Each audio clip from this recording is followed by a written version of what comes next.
won't interfere with you. This hearing will come to order. Without objection, the chair is authorized to declare recess at any time.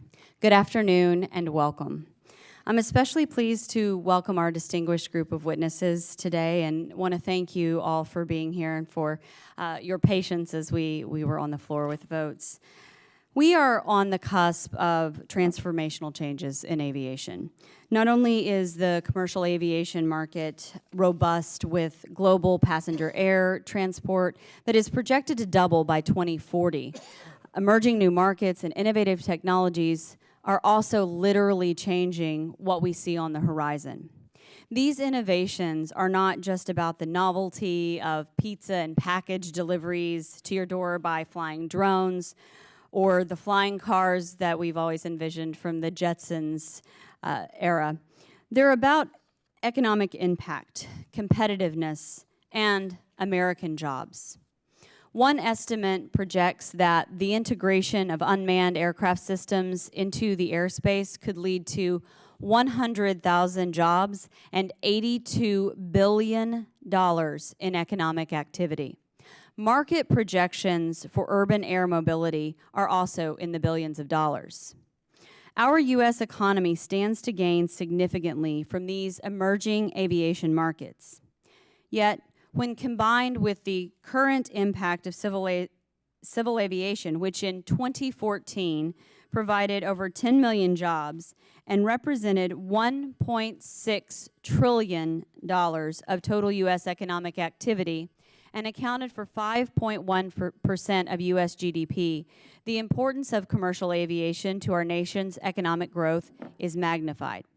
In my own state of Oklahoma, aviation and aerospace represent the second largest employment sector across the state, a fact that many people don't know.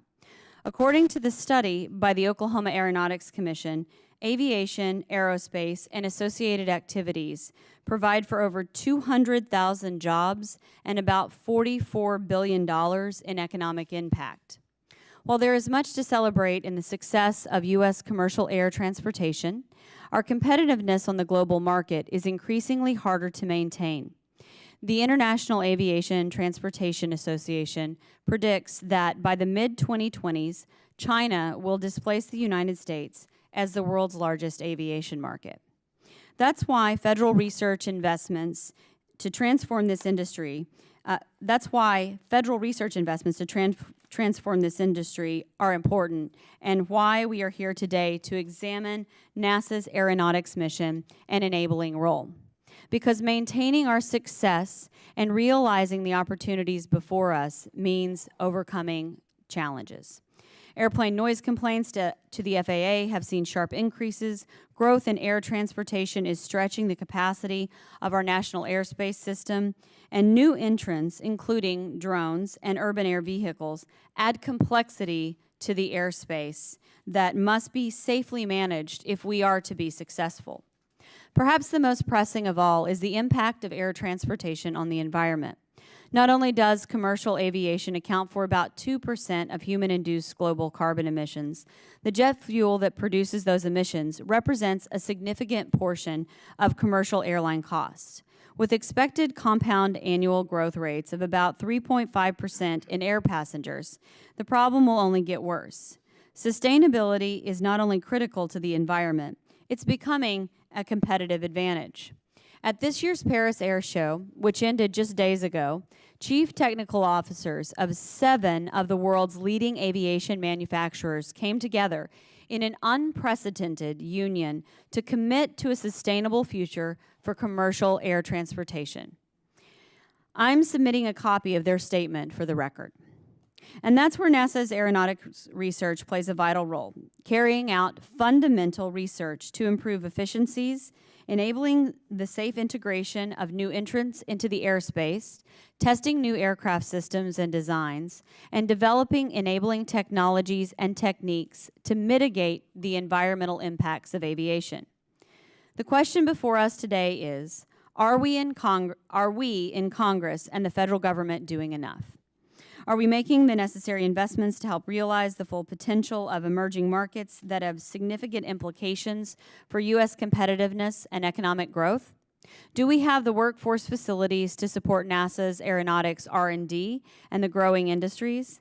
And will our R&D efforts help keep us on track to meet goals for commercial aviation to achieve carbon neutral growth in 2020 and reduce CO2 emissions by 50% of what they were in 2005 by 2050?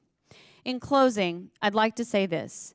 The proposal for aeronautical research and technology in NASA's fiscal year 1994 budget request was 2.5 times the 2019 year dollars that the administration's proposed investment in FY 2020 NASA aeronautics research programs. Recognizing the magnitude of the economic impact of U.S. commercial aviation today and the challenges and opportunities ahead, the question is that sufficient? Thank you. The chair now recognizes Ranking Member Babin for an opening statement. Thank you, Madam Chair, and thank you, witnesses, for being here today. We're looking forward to hearing what you have to say. Modern-day aeronautics was founded by American ingenuity, and while flying machines were proposed by great minds like Da Vinci and balloons and gliders preceded aircraft, it was two bicycle makers from Ohio that proved in 1903 that dreams are more than just imagination. They were the first to demonstrate an aircraft with powered flight in Kitty Hawk, North Carolina, which propelled America to the forefront of a new technological revolution. Many were engaged in solving the riddle of flight at the time. Some, like Samuel Langley, were supported by significant government funding and the backing of established institutions like the Smithsonian. But it was the industrious tinkerers, backed by nothing but their own curiosity, who made the impossible possible. Wilbur and Orville Wright, as well as many others, went on to proselytize the potential of aviation and participate in the nation's first government aviation organization, the National Advisory Committee for Aeronautics, or NACA.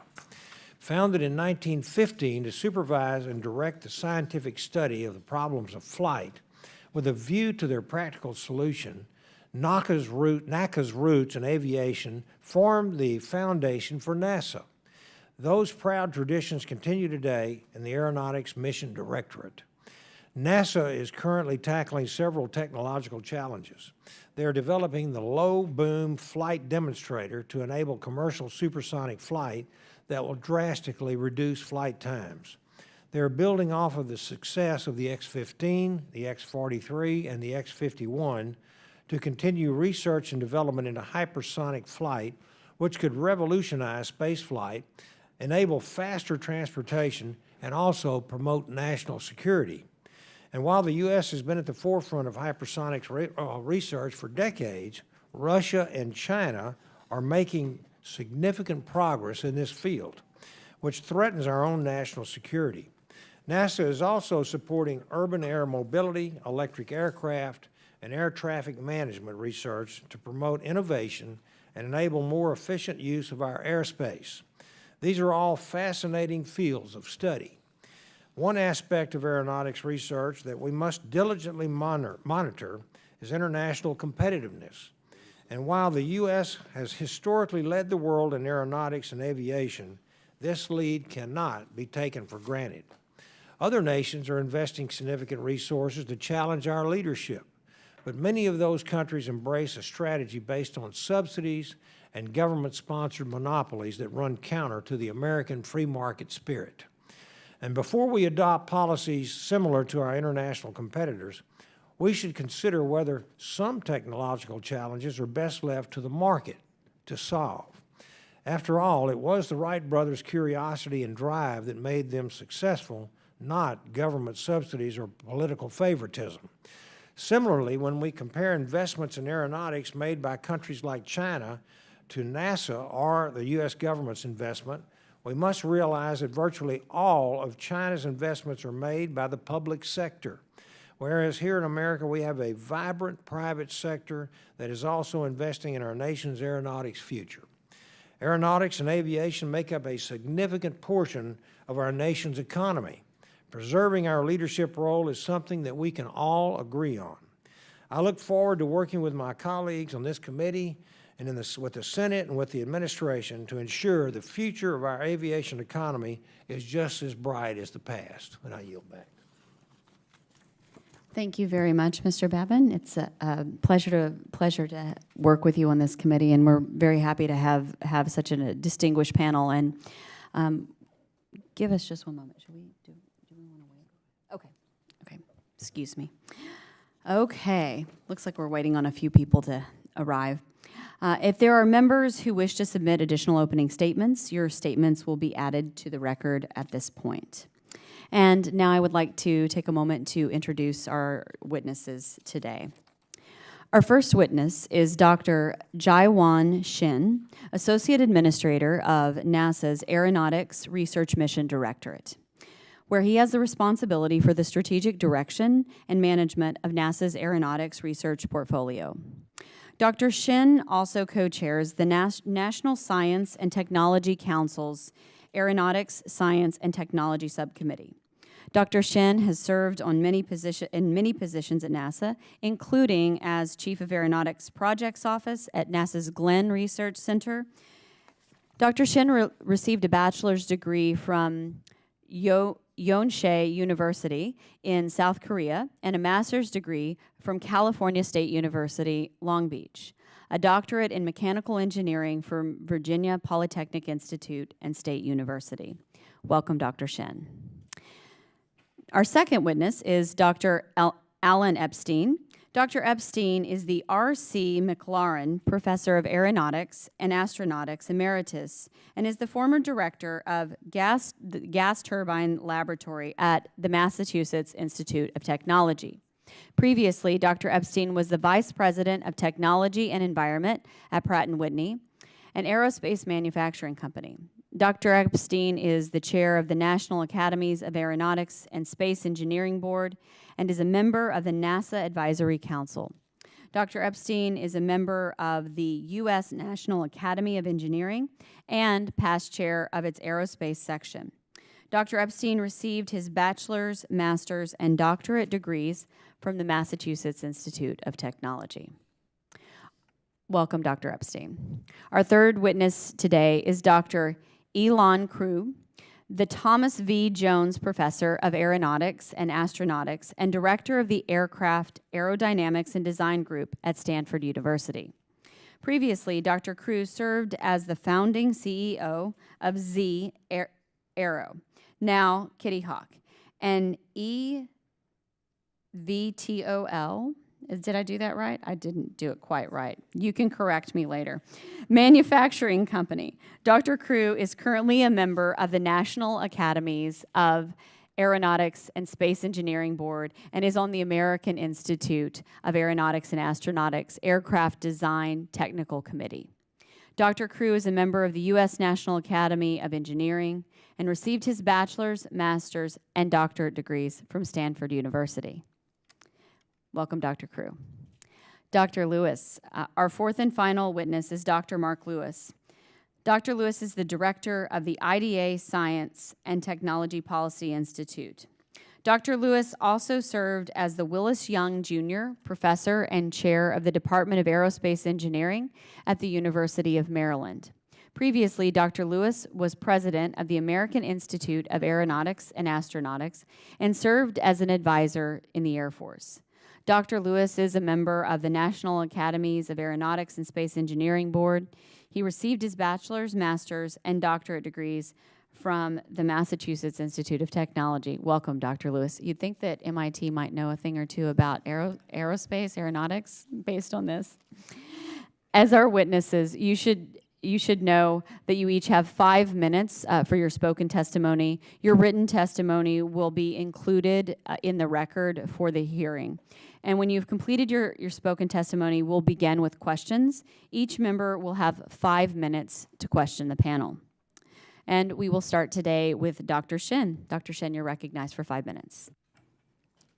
Thank you. Thank you, Madam Chair, Ranking Member Babin, and members of the subcommittee. I really appreciate to have this opportunity to discuss FY20 budget request for NASA Aeronautics Research Mission Directorate. I would like to thank you for your continued support of the groundbreaking work good women and men in NASA Aeronautics are performing. Aviation is fundamental to the future of U.S. economy. NASA's cutting-edge aeronautics research is delivering new concepts and technologies, boosting U.S. global leadership and creating high-quality jobs. Growing consumer demand, combined with innovative technologies and disruptive thinking, is transforming aviation in ways we could hardly imagine just a few years ago. Since 1973, commercial supersonic flight has been banned over land in the US and around the world due to concerns over sonic boom.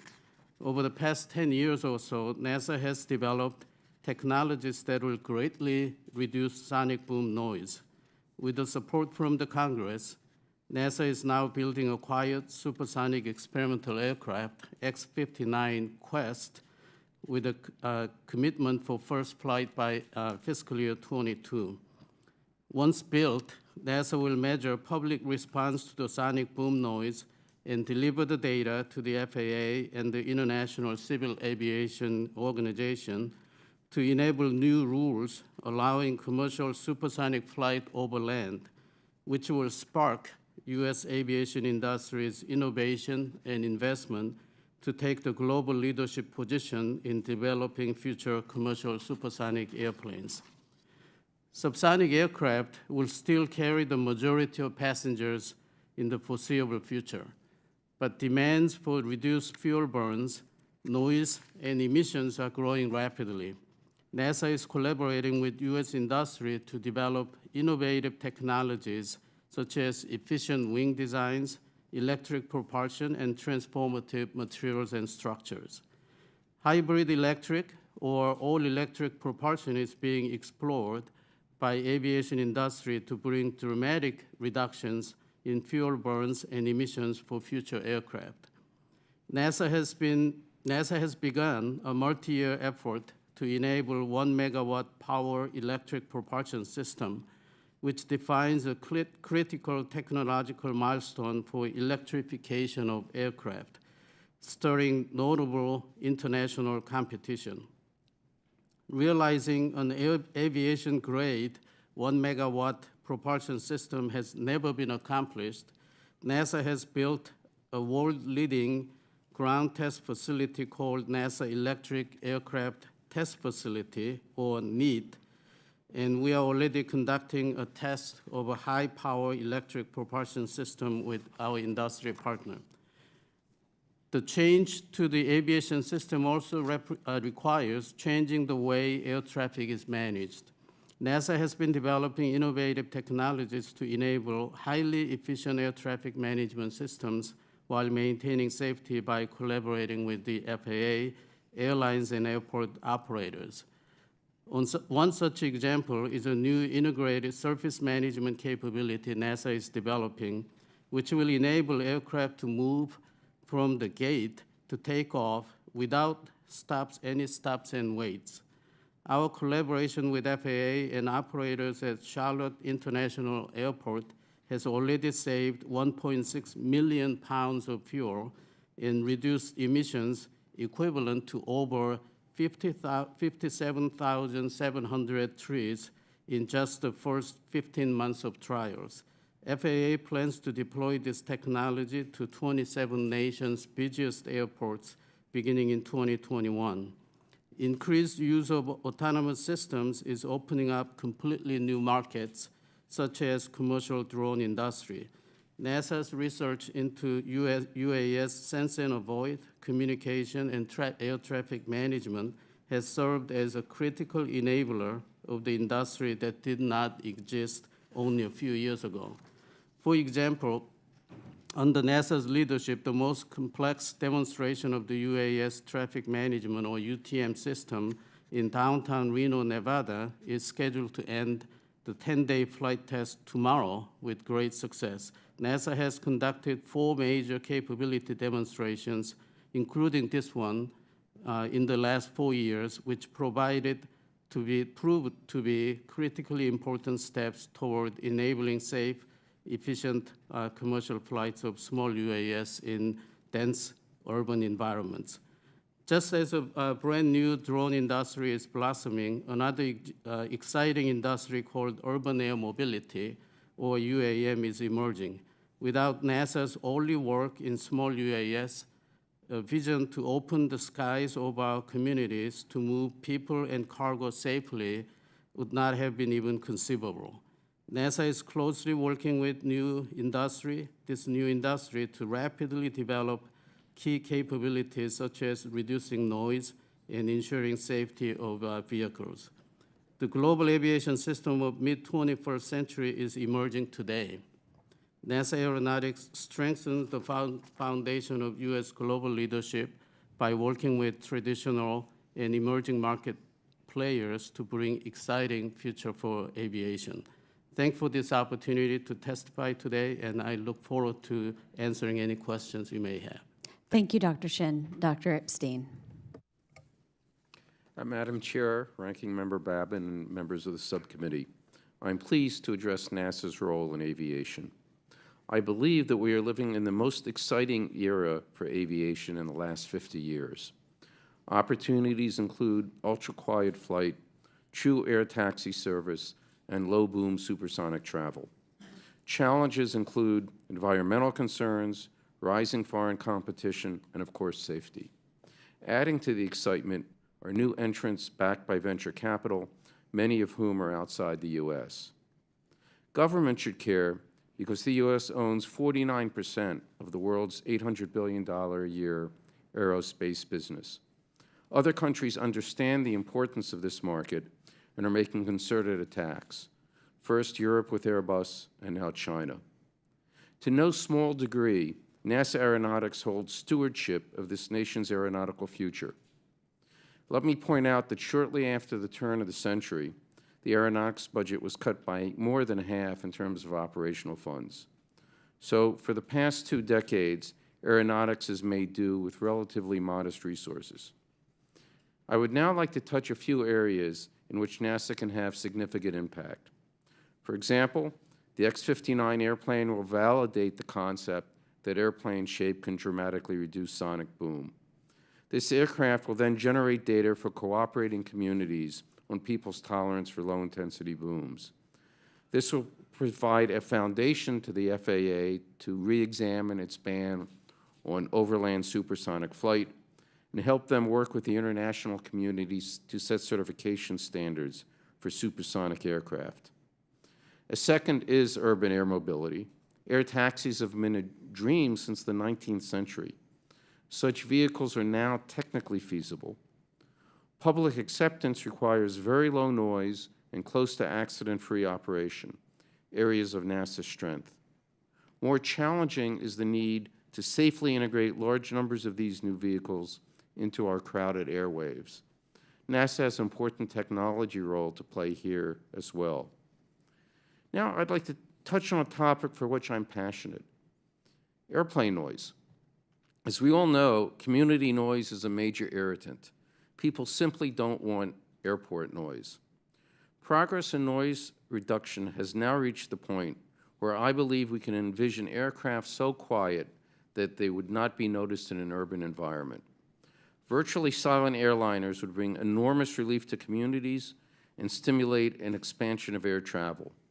With aggressive NASA action, I believe that such ultra-quiet airliner technology could be ready by the end of the next decade. Lastly, I would like to address climate change's threat to aviation. Some have misidentified aviation as a major factor in global warming, and so even attacked the idea of flying. For example, the Bishop of London declared vacation flying a sin, and flight shaming is growing in Scandinavia.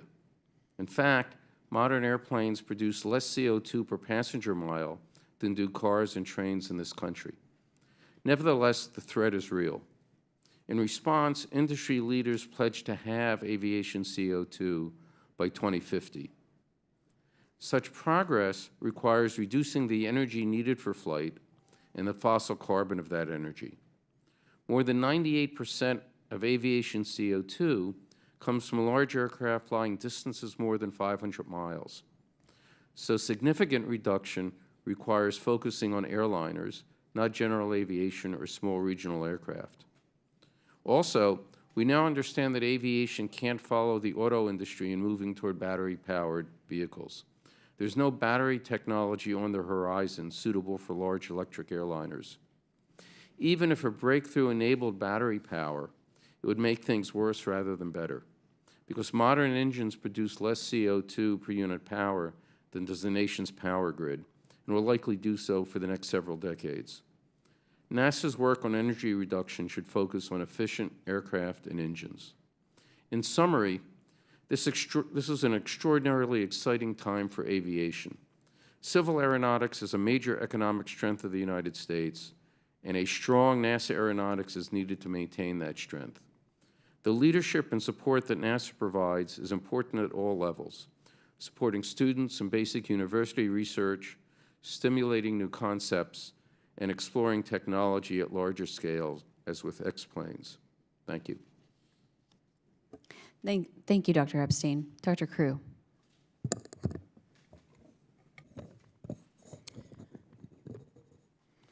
Madam Chair, Ranking Member Babin, and members of the committee, thank you for the opportunity to speak today. My remarks will deal with NASA's continuing contributions to aeronautics research and development. They represent my personal views, not those of any organization, although they were informed by many years of working with startup companies, government agencies, and university students. All of these groups, and indeed the general public, are aware of the many technology advances that promise to transform aviation, not just in the distant future, but in the next decade and perhaps in the next few years. So, when I was asked to talk today, I looked on my desk and found that there were all these magazines that discussed just that. And in fact, headlines from multiple national and international magazines dated this month, and as the chair has pointed out, even some dated this week, talk exactly about those things, and they tout the technologies and imminent advances in aeronautics that may result from new technology development. These technologies include many in NASA's research profile. Autonomy, as Dr. Shin mentioned, and includes machine learning, improved flight sensors and actuators, new control theory, allows increasingly capable and autonomous and reliable autonomous systems for aircraft, and it will reduce the cost of commercial air transport, enable on-demand aerial delivery of various goods, and increase the safety of both piloted and unpiloted aircraft. Another technology that's talked about in these magazines is new fuels and efficient high-power electric systems. These will make possible a new generation of environmentally sustainable propulsion and more efficient aircraft. So, these technology elements are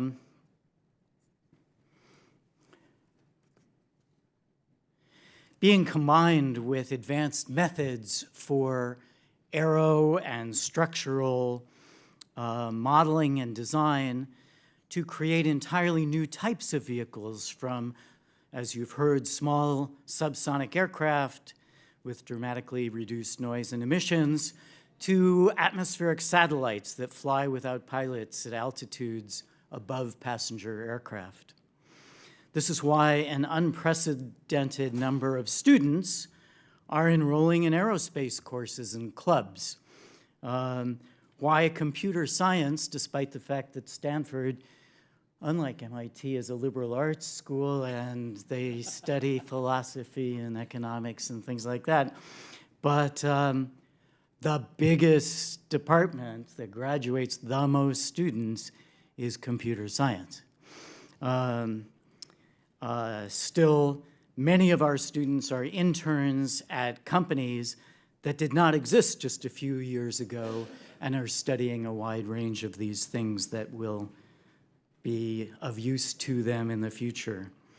It is certainly one of the most interesting periods in the development of civil aviation. But many students and most aviation-related startups, and even many aeronautical researchers, have little idea of what NASA is doing in these technology areas, which is interesting. Articles in the popular press deal with flying cars and electric airplanes, on-demand delivery, and new companies working on supersonic prototypes. But in many of these articles, NASA goes unmentioned.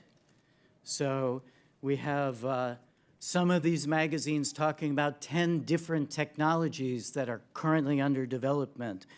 Some of them tout how we're going to be delivering blood to Rwanda to help citizens there.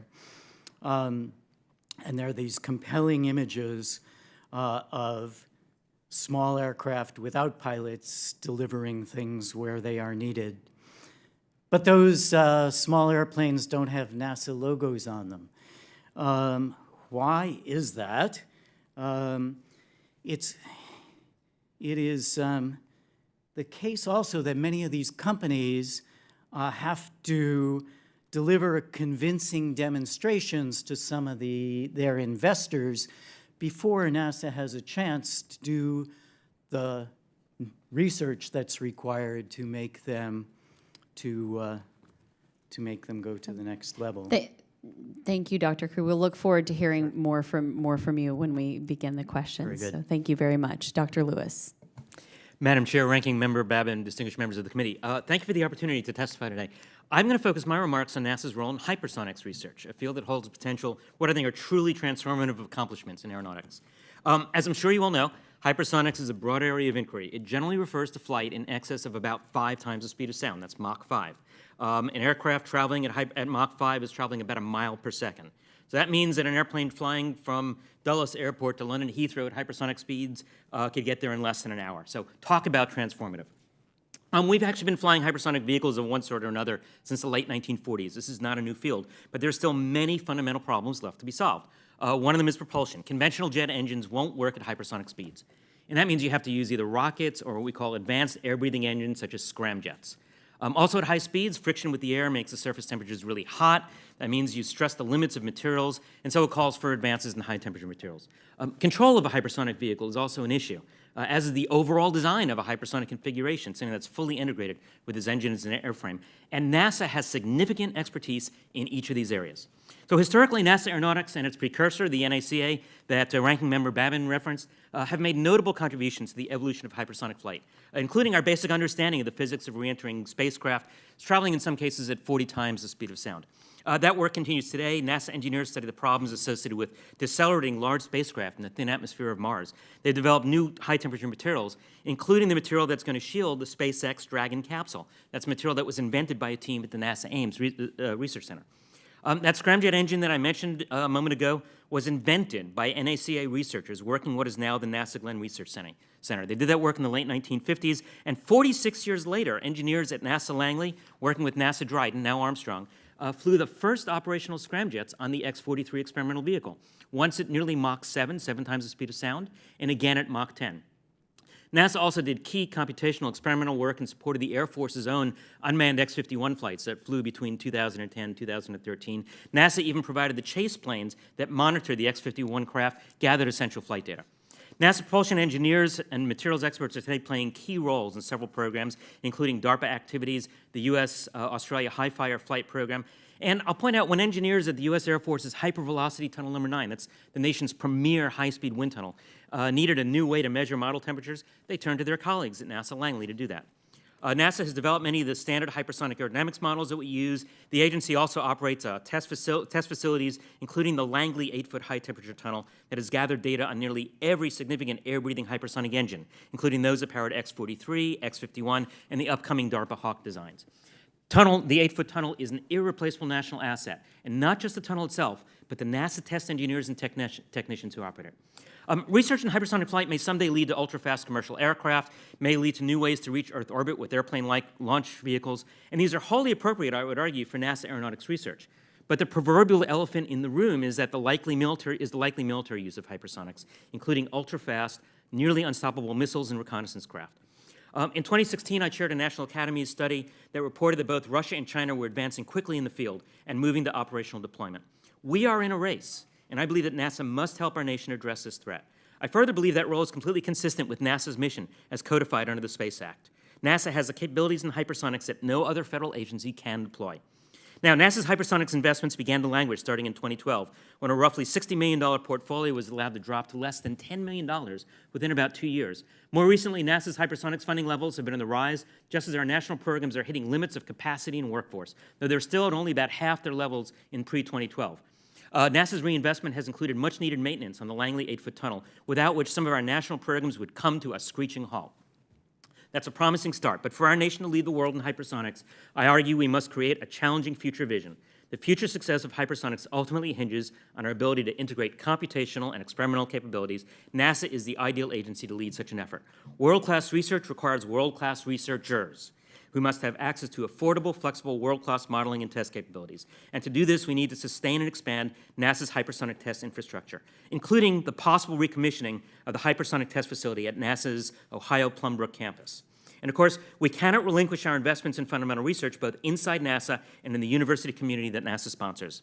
With the promise of flying higher and faster, hypersonics is a great way to attract the best and the brightest careers in aerospace. In conclusion, I'm convinced that NASA Aeronautics has a critical role to play in pursuing hypersonics research that will transform our civil, commercial, and national security activities and inspire the next generation. In its mission to transform aviation, I know of no worthier investment in the NASA Aeronautics portfolio. Thank you very much. Thank you very much, Dr. Lewis, and we'll observe any future back and forth between the Stanford and the MIT crowd out there. We'll keep an eye on you. At this point, we'll begin our first round of questions, and the chair recognizes herself for 5 minutes. Doctors Epstein, Kroo, and Lewis, this committee will be working to reauthorize NASA this year. And I'd ask, I've got a number of questions, just briefly, what are your top 3 priorities for aeronautics for NASA authorization? And why? We can just go down the... Okay. Well, my personal passion is for anti-noise, more accurately, NASA research to dramatically reduce the noise impact on our communities. I think that same sort of research also helps make much more efficient airplanes. So high on the priority would be enough funding to start an X airplane for subsonic commercial travel with enormously reduced noise and much reduced CO2. The second would be everything associated with UAM, which is an enormous potential market, a transformer of society, and I think one we're at the most risk internationally of. We don't have a lead yet. We'll see if we end up with one. Thank you. So I believe that many of these new companies, as well as the old companies, very much need help from NASA. And one has to figure out how it is that NASA can work with the many new players, the many new participants in this field who are going to make some of these things happen. And I think that that is not clear yet how that will be done, but it's important to make sure it happens. Well, of course, I'm going to say hypersonics. I would never have guessed. That's shocking. And not just facilities, but also workforce and fundamental research. Number two, I would say the X-Plane program, and the X-59 is a particularly exciting example. We need to fly things, we need to get experience in flight, and we need to be pushing the flight envelope. And then three, I'd say fundamental research. And I would take my hat off to the NASA Aeronautics Research Mission Directorate. I think they've led the way at NASA in fundamental research and support of universities and students and feeding into our workforce. Thank you. And as I noted in my opening statement, the CTOs of the chief technology officers of those 7 companies came together at the air show to talk about how the aeronautics industry can work to reduce emissions and in a sustainable way for aviation, which is important for us to address both. And the joint statement, which I submitted for the record, has a 3-pronged strategy. 1, improving aircraft and engine design and technology to improve fuel efficiency and reduce CO2 emissions. 2, supporting sustainable alternate aviation fuels. And 3, developing a new aircraft propulsion technology to enable a 3rd generation of aviation. Dr. Epstein, given your experience in this industry and how important is a clear strategy for the industry's ability to plan for future technology and workforce needs? I think you touched on it a moment, but if you want to expand. The industry reminds me of the comment of Benjamin Franklin. We hang together or we hang separately. And the attack around the world on aviation affects all of us. In terms of climate change impacts on CO2, the sustainable alternative jet fuel is enormously important. And how that affects the agricultural economy in this country, I think, is equally important. And so, for example, ethanol is a big factor in much of the country. The auto industry doesn't want it. Aviation would embrace it. And so getting not just the purview of this Committee on Science and Technology, but energy and agriculture as well to focus on a lot of this is, I think, economically important. And for the rest of the panel, would love to hear which of the 3 prongs of this strategy you think NASA can get the most bang for the buck, as it were, to move forward for an investment on the NASA side.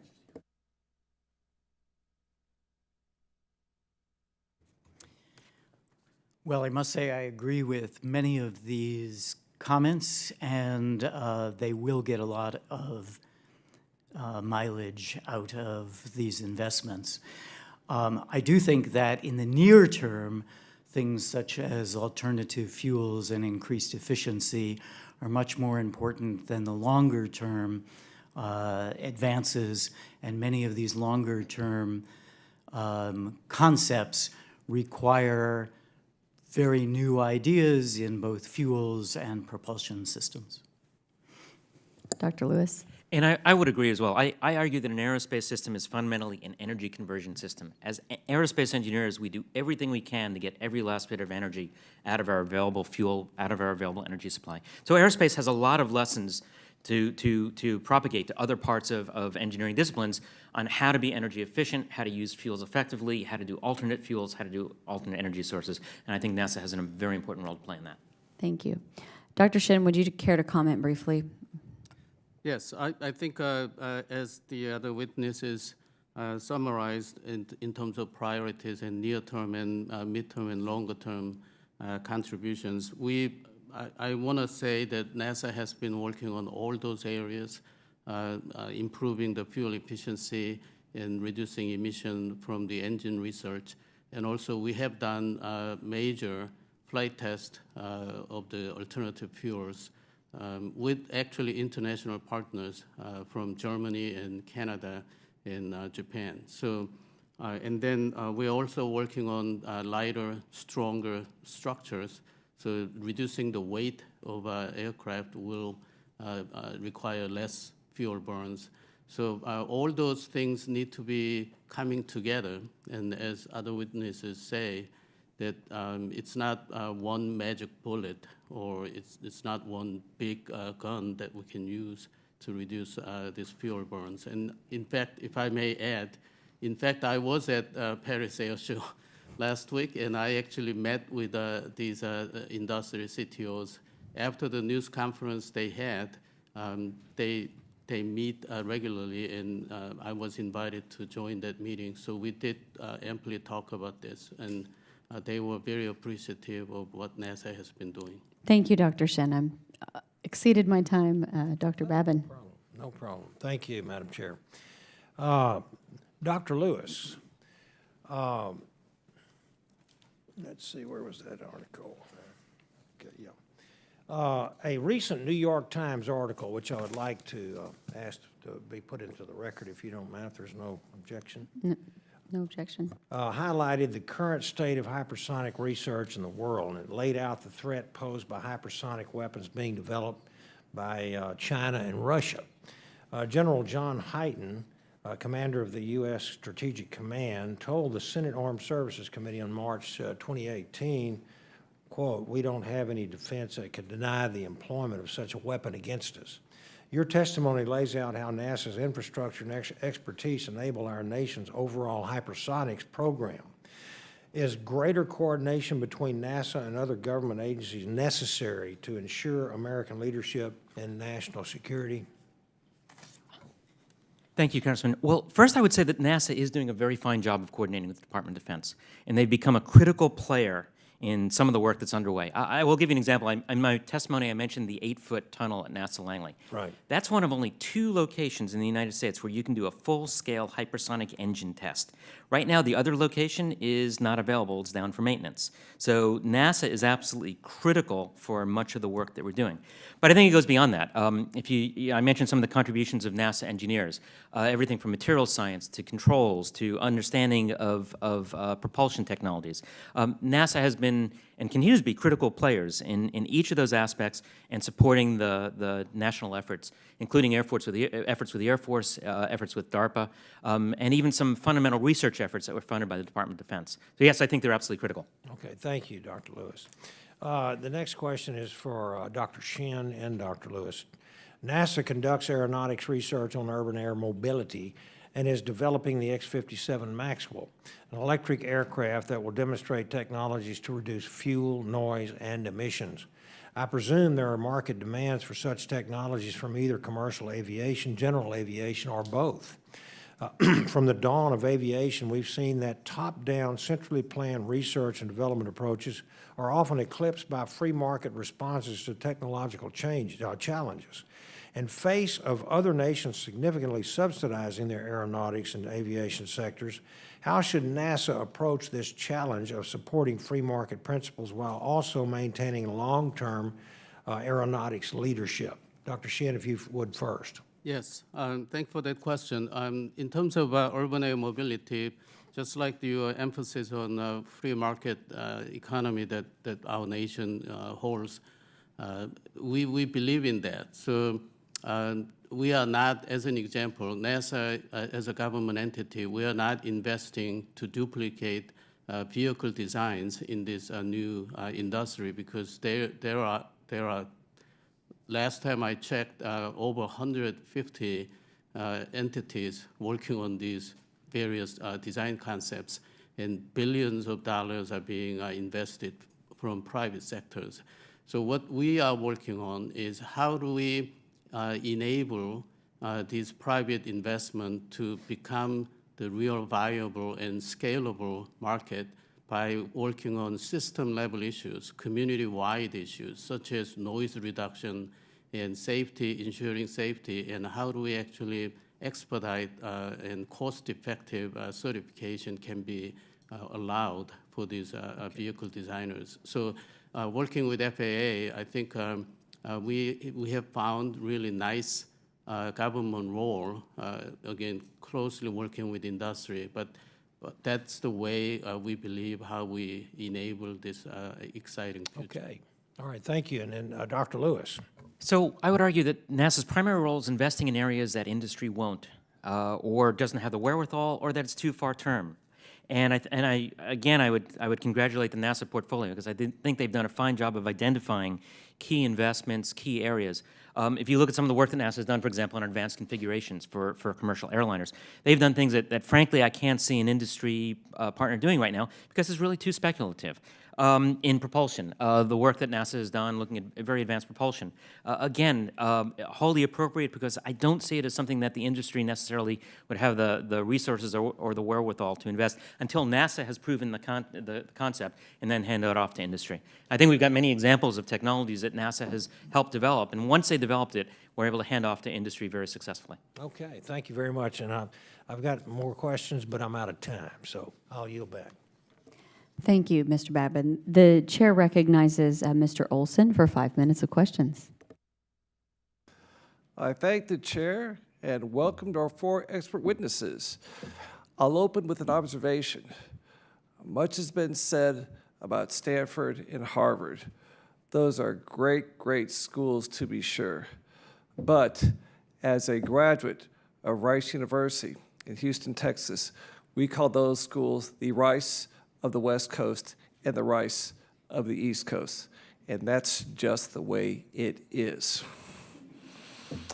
My first question for you, Dr. Shin and Dr. Lewis. As a former naval aviator, I have a great interest in the low-boom flight demonstration projects.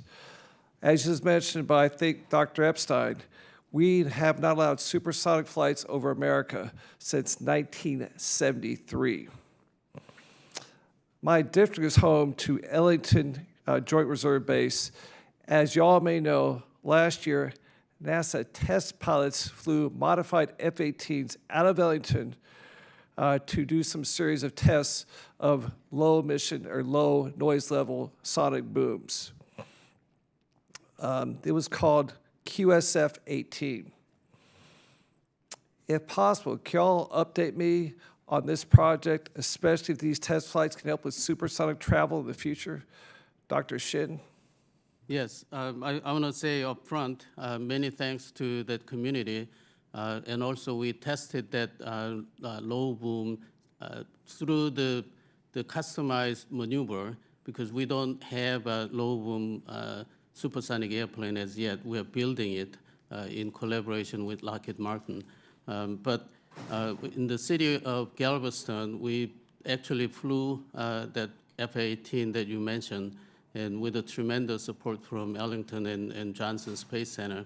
And the community response has been actually very positive, that they actually liked being participated in that flight test, measuring the community response. So the best measure of success, in my view, is the city of Galveston asked us, NASA people, to please come back when you actually have X-59 completed and do this again in our community because this is exciting. And this is exciting because we are trying to help flying public, general flying public, not the rich people only, but flying public to enjoy the supersonic flight, commercial supersonic. I'll pass those comments on to Mr. Weber because Galveston is in his district. As you mentioned too, they were so excited because for the first time ever, the Johnson Space Center participated in operations in the Earth's atmosphere, not in a vacuum of space. Dr. Lewis. So I share, I think, a frustration that you alluded to that we are not flying at supersonic speeds today. It's been over 15 years since we had commercial supersonic travel in the U.S. And of course, you know, in the 1960s, the U.S. had its own plan to build a supersonic transport. NASA had a subsequent program in the 1990s. And yet we're still flying at about the same speed we flew in the 1950s. So I would love to see supersonic travel. Last month, I and some of my colleagues had the privilege of visiting NASA Armstrong and to climb on, look at the work that's being done in the X-59. And I have to tell you, it's absolutely phenomenal progress. It's a program that's basically getting NASA back into the flight test business.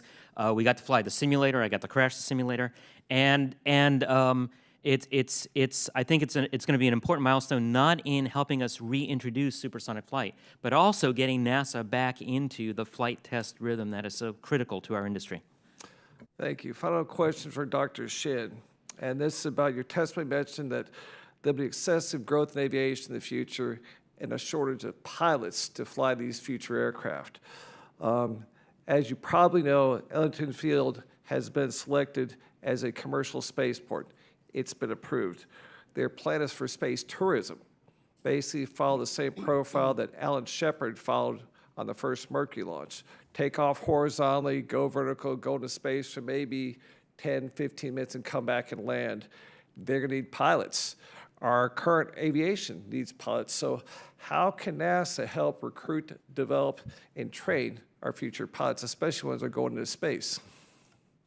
Yes, whether we stay in the air or going to space, as you mentioned, the pilot shortage could become a real issue.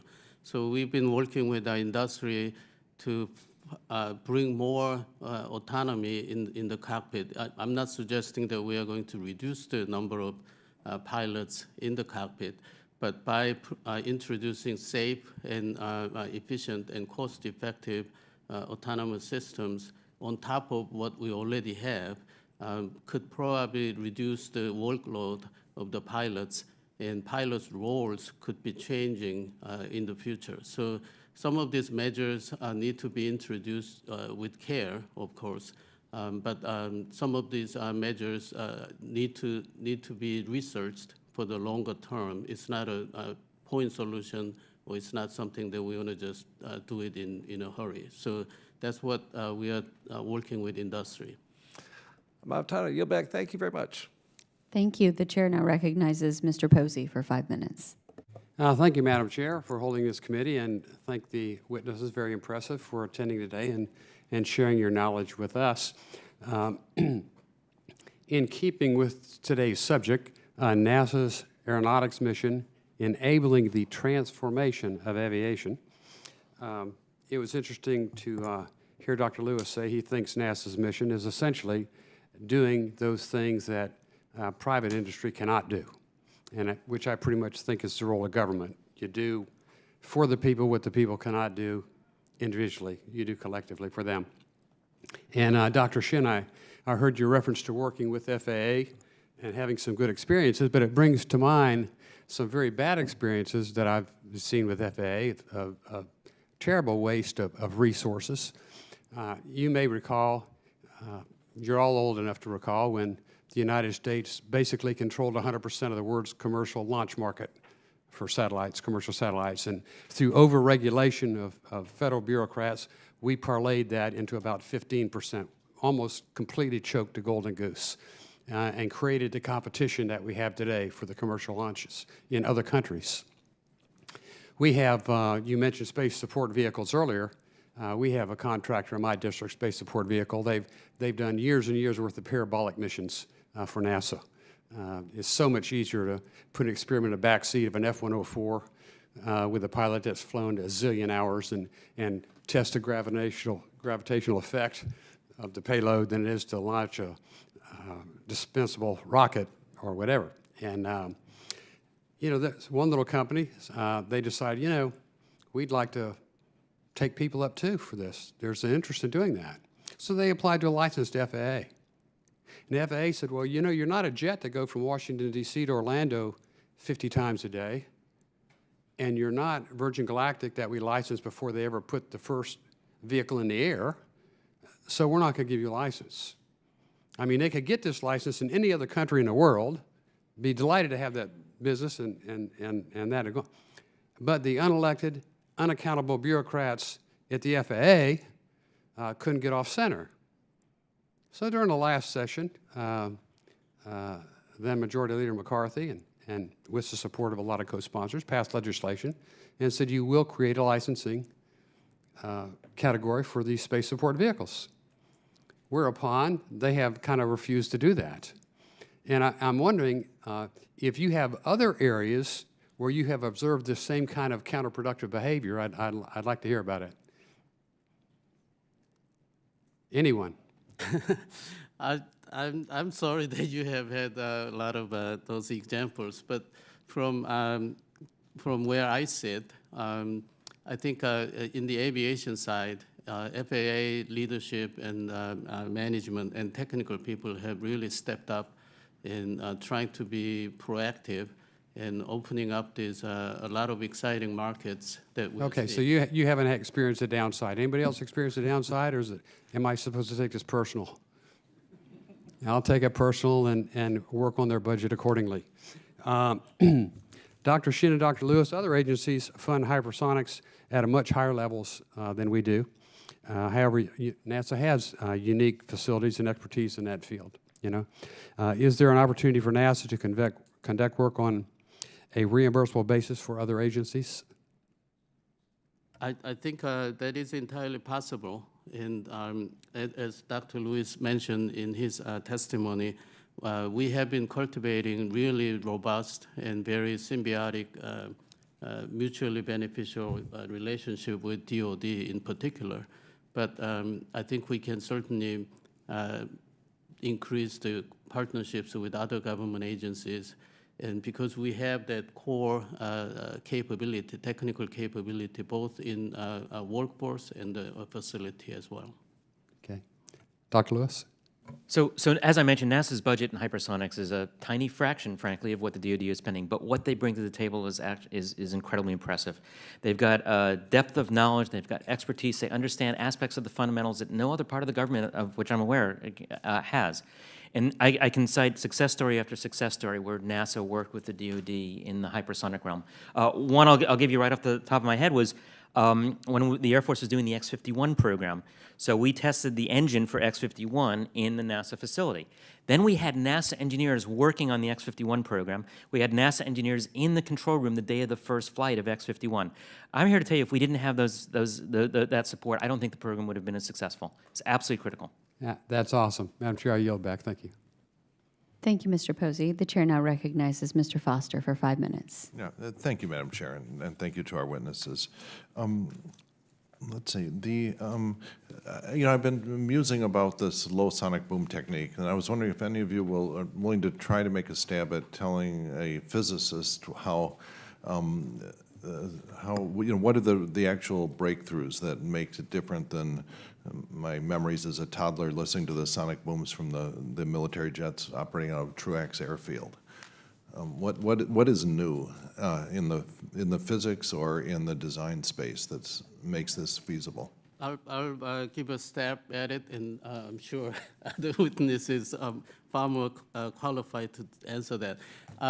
Certainly, we cannot change the physics or alter the physics, but what we were able to do is breaking the intensity of the shocks. So rather than having the one big bow shock from the nose or the back end of the aircraft that shows the typical N-shape shock waves, we break into smaller shocks, and then they don't coalesce. They don't coalesce. You're right. You just phase them so they partially cancel. Right. Is that And so the basic plan? Yeah. That's one technology we developed. Yeah. Sure. Dr. Kroo? I think that is absolutely right. We could do some of that many years ago, and the additional technologies and breakthroughs that have happened have to do with improving computational capabilities for predicting these things before having to take so long to build them. And so this will typically only work at one velocity to get the cancellation between all the wakes? It actually works over a range of speeds, but over a smaller range, you can cancel out more of it. I'll add something else. One is, this was actually a theory developed by NASA. So no, it isn't new physics. It's understanding physics and then exploiting your understanding. And because much of the action is in the far field, far away from the airplane, it's inadequate to test it just in a wind tunnel. That's why actually being able to fly a vehicle like this, of course it ends up as a strange-looking, long, skinny vehicle, but that's what the physics demands. And I certainly expect the F-59 to validate that. All right, that's interesting. Now, for a long time, I've wondered if there was some analog of noise-canceling earphones that could be applied to the end of jet engines. I take it most of the takeoff noise is just turbulence in the back end of the engines, if I understand things correctly. And what has ever been looked at, and is that still a fertile field to plow? Yeah, airplane noise has been worked on for decades. Yep. It used to be airplanes are as loud as, rock bands are as loud as airplanes, so don't go to the rock concert. Rock concerts are still just as loud, but the airplanes have gone from about 125 dB down to 85. And on the newest airplanes, the exhaust jet is not the major noise source. The fan is. And so it doesn't matter whether you turn the fan with electric motor, it's producing most of the noise. On the latest ones, on approach, if you shut the engines down, you wouldn't hear it on the ground because it's the airframe making most of the noise. Right, And on so- approach, but No- that's not, Well, the takeoff, it's- complaints, yeah, the complaints come from takeoff, at least around O'Hare, they come from takeoff. Actually, I address the O'Hare noise group. The complaints come from everywhere, I think. But strictly speaking, the noise is the fan noise. People have looked at active cancellation. You use some of it now. You do acoustic cutoff in the ducts by design of the physical acoustics. As we move to bigger fans, they're subsonic, and it's in a whole new world. So I think there can be enormous progress in noise reduction because we've reached a cusp in our understanding. Yeah, if I go back to the low boom scenario, what is the range of velocities that you're reasonably hopeful that will work commercially? You're still in a situation where the fuel consumption per mile is very nonlinear as you keep increasing it. And so what is the range of velocities that you really eventually hope that'll operate over?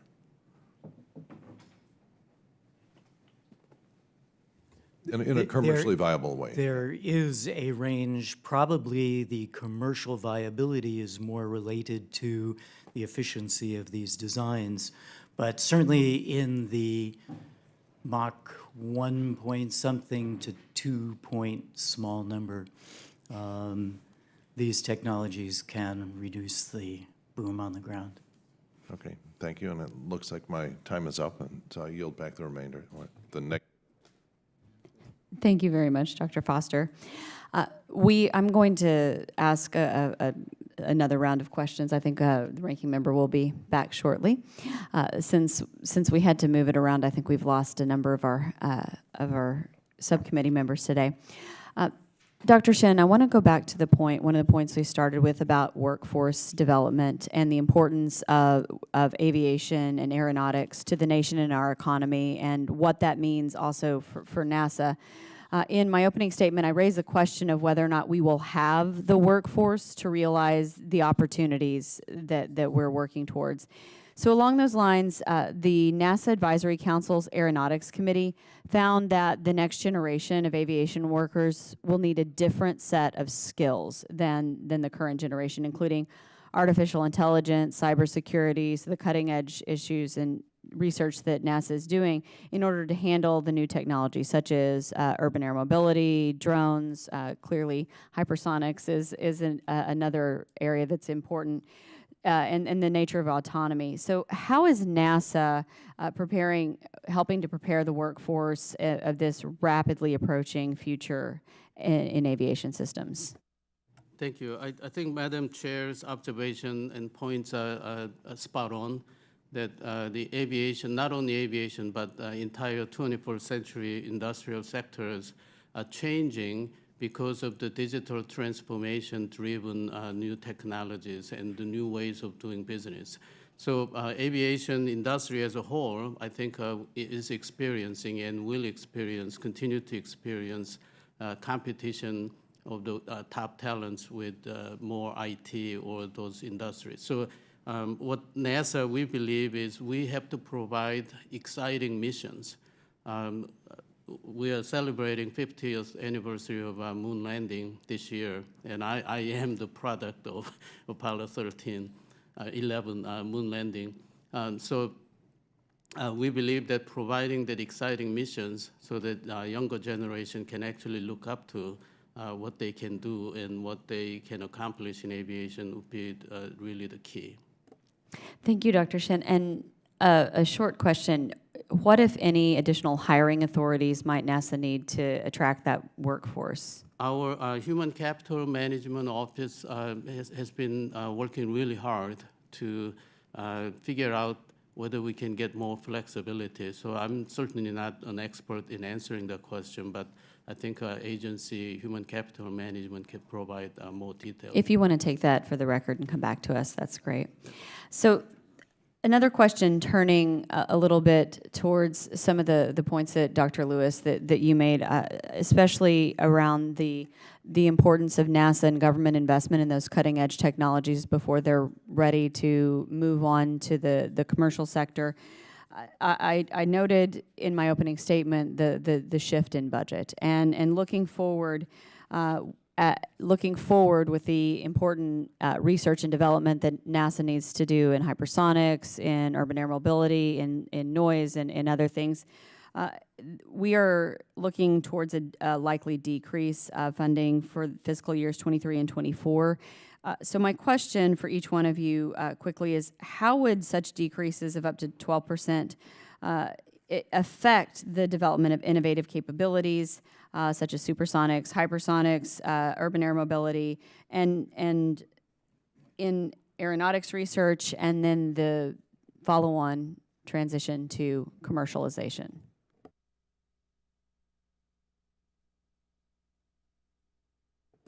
Okay. In many of these areas, not developing these technologies will mean many of the possible airplanes that companies would develop are just not going to get developed.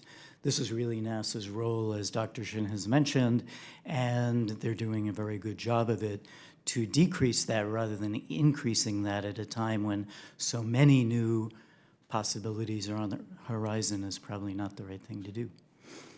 If I can add to that, it isn't that they may not be developed. They won't be developed in the United States. Actually, I could identify 300 people working on air mobility stating they've done that, and most of them are not U.S.-based. And so it really is a point not of replacing industry or telling industry what it may do, but enabling industry to make an investment that's reasonably prudent by providing a technology base. And if I can build on that, I'll offer a historical example. NASA flew their X-43 for the last time in 2004. There was a 6-year gap between the time NASA flew its vehicle and the Air Force flew X-51, which is essentially a logical follow-on to X-43. That 6 years, I believe, was one of the reasons that foreign competitors were able to gain an advance in the hypersonics field. We did the homework for them, and then they were able to build on that investment and move forward at a pace that was faster than ours. Dr. Shin, would you care to add anything? Yeah, I think other witnesses very graciously offered the supporting comments. But I think what we have been really improving is within the given budget, how most effectively and efficiently we can use that precious funding toward the most compelling and impactful technologies. And then I think by working with industry and other government agencies in very close relationship for the past 10 years or so, we have really maximized the return on investment. Thank you, Dr. Shin. I'm hearing from all of you it's a matter of U.S. leadership in aeronautics and aviation. And Dr. Babin? Yes, ma'am. Thank you. Thank you. This question is similar to the one that Mr. Olson had asked a while ago, but there was a little twist on it. Dr. Shin, NASA is developing the low-boom demonstrator mission, the X-59, to develop new technologies to lower the noise associated with supersonic flight. NASA recently conducted a series of quiet supersonic research flights off the coast of Texas near Galveston to test ways to measure the community's response to the unique acoustic experience. And just a few weeks ago, the FAA announced that it is developing regulations to enable the resurgence of supersonic flight. How are these efforts coordinated? We are very, very much coordinating our efforts between FAA and NASA.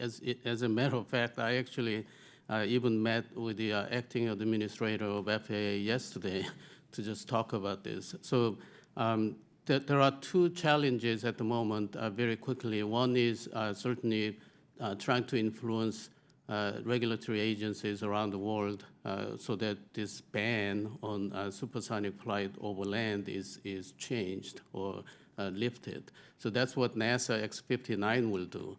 And then there is another challenge, that is landing and takeoff noise from supersonic airplanes, should there be any commercial supersonic airplanes. So that's what FAA is leading. So Yes. we are collaborating with FAA to provide technical support for them to come up with regulatory standards.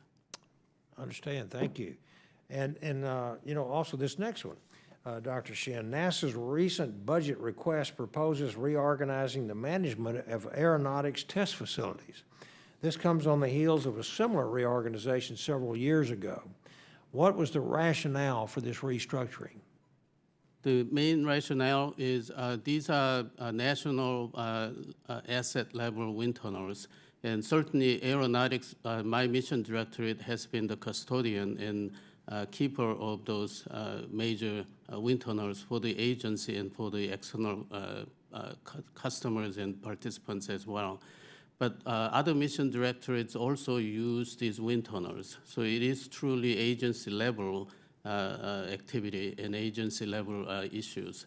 So the agency has moved that to agency level management, not just from Aeronautics Research Mission Directorate. So that's all there is to it. There's no content reduction, there's no budget reduction, anything. Yeah, understand. Okay, and that takes care of me. Thank you. I yield back. Thank you very much, Mr. Babin. The chair recognizes Mr. Foster for 5 minutes. Yeah, thank you, Madam Chair. You know, one of the obviously enabling technologies for electric airplanes is the energy density of batteries. I represent Argonne National Lab, which is the central lab organizing a national collaboration, which with the goal of something like 5 times higher energy density than current lithium ion. And if you look at the feasibility in different areas, you know, what sort of energy density improvement do you really need to get, you know, commercial airliners versus, you know, local delivery drones, you know, all the different, you know, which I guess these applications must turn on one at a time as your batteries get more capable. I was wondering what the milestones there we should aim for are. Well, different answers for different airplanes. So the drones are almost good enough now. So a factor of 2 in density would help a lot in a commercial sense, especially, so it's a cost issue as well as that. Jet fuel burned in a modern engine is 100 times the energy density of the batteries. So should the batteries get 10 times better than the current batteries, the airliner could taxi out to the end of the runway, and then would have to turn around and go back to the terminal because you need a 45-minute reserve before you take off in case you can't land immediately. So for airliners, it's a long, long way. The urban air mobility vehicles, however, the things that only need ranges of 20, 50, 80 miles, they're a 5 times factor of 5 improvement with associated economics would be very useful. And also that might allow you to optimize larger airplanes better, but it doesn't let you electric power them. You're not going to cross the Pacific Not unless you without get in a factor of 100 is what you said, or 50 at least. Not without a very long extension cord. Yeah. You know, I've expressed the opinion in this room many times that I think that NASA doesn't spend enough on potentially transformative technologies to get things into low Earth orbit for cheap. You know, there are a large number of concepts for this, you know, everything from space elevators to electromagnetic launch to laser-assisted launch. We were able to bump up the budget in just last couple of weeks of the NASA Advanced Innovative Concept, NIAC, but it's still tiny. We bumped it up from about 8 to roughly $15 million if it survives the Senate. And so some of these concepts have little to do with aeronautics and some of them do. And I was wondering what you think the most promising, you know, to be explored areas there that might really have a shot at dramatically lowering the cost of getting things into low Earth orbit. Well, to steal Dr. Lewis's thunder, a combined cycle hypersonic propulsion system would let, as the nation tried to do with the National Aerospace plane in the 80s, and that was a bridge too far for our technology at the time, so that was national defense. That was probably the best chance of regularizing things. But in today's Wall Street Journal online, there's an article which shows what's going on in space in terms of activity. And one of its graphs shows that the cost of a pound to orbit was $34,000 on the shuttle. On a Falcon X Heavy, it's $640. So the cost has come down considerably. And if the new entrants are successful, I expect it to be much less expensive as well.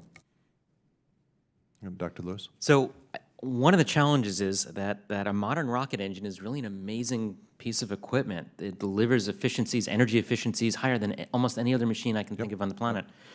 And so trying to do better than a rocket engine is really quite a Right. challenge. Well, you know, what disturbs me is when you look at these missions to Mars, there's very little on them that would not be completely understandable to Wernher von Braun. Correct. You know, Right. you very rapidly went to the asymptote for the performance of chemical rockets, and I really think it's time to step back and put more effort into something that have, you know, transformative potential. I would agree completely. Things like laser-assisted launches, for example, you know, where you're beaming some of the power. Yeah. And so, you know, what are your view of the most promising things there if we have to place some bets on speculative technologies? So I actually do think, as Professor Epstein mentioned, air breathing to orbit. And the reason is it's not science fiction. We know how to build those engines, although we haven't gotten them quite up to the Mach numbers yet. And essentially, if you're air breathing to orbit, that means you're swallowing oxygen as you go. It just simply means you're not carrying the oxygen in a tank on board the vehicle. You don't have the mass of the tank. And there are several approaches you might try. One is the scramjet engines that I mentioned. The other are what are called liquid air cycle engines, where you have a cryogenic fuel, very cold fuel. You condense air as you go, collect it, separate out the oxygen, and then burn that in a relatively conventional engine. I think that's quite promising as well. I can go through the list of all the other options. If you could just, you know, contact my office, and if there's some reasonable number of pages to read on this, because we have to throw deep, deeper than we've been throwing, because, you know, we don't want to have the ghost of Wernher von Braun meeting us another 25 years from now. I agree. If I may, I think it was a Robert Heinlein quote that low Earth orbit is halfway to anywhere. And if we can get the cost down to low Earth orbit and make it more regular, possibly through aeronautic solutions, then I think it opens up tremendous things for space exploration as well. Right, and he had the physics right in the 1950s, I guess. And so, anyway, I'm out of time here, and thank you all of the witnesses here, and yield back. Thank you, Mr. Foster, and thank you to all of our witnesses for being here today and for your testimony and insight. Before we officially close the hearing, I want to say how much I appreciate the work that you're doing and your willingness to be here today as we move towards a NASA reauthorization, looking at the importance of the work that NASA Aeronautics is doing. The record will remain open for 2 weeks for additional statements from the members, and for any additional questions the committee may ask of the witnesses. The witnesses are excused, and the hearing is now adjourned.